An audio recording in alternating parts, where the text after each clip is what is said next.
This computer is my baby. I absolutely love this machine. And every single piece of it actually serves a purpose. And the case is here to ensure that you have a proper place to mount everything and to manage the cables and proper airflow. You have a liquid cooler up here to ensure that everything stays at the right temperature. You have a processor that does the thinking and a graphics card that makes certain that I can render videos and do any kind of gaming or anything. And the lights are there so that I can impress the ladies. I wonder what would happen if one day these computer parts could wake up and they became little people and they started deciding what they wanted to do. Maybe the thing that cools the computer down would say, I can think, I'll be a processor.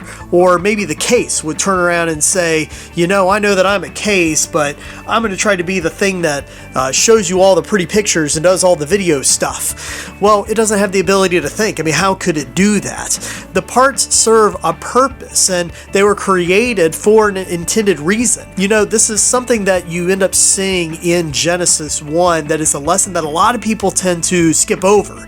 God created everything in a specific order, and then at the end of the day, each day, he said it is good. And when he said it's good, what that really translates to is it is complete and it is with purpose. What's even more profound is the fact that there in the very beginning, it wasn't just God the Father doing things, that Jesus Christ was actually there in the very beginning of all things. That's what you see in John 1, is that in the beginning was the Word, and the Word was with God, and the Word was God. It's a direct reference to Jesus Christ. And so what you can see is that everything was created for a purpose, and that Christ is right there in the mix, ensuring that everything is intended for its purpose. So as we sit here and we look at our own lives, I think it's worth asking ourselves, are we trying to be random computer parts that say, I don't want to do what I was built to do?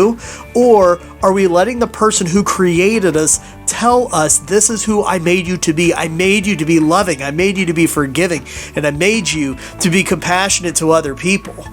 God made all things and he made it with purpose. And he also makes you a new creation when you dedicate your life to Christ. You are now a new creation, more purposeful and oriented towards what God made you to be. And so as you sit here and you think about our Bible studies for this week, I want you to think about that lesson.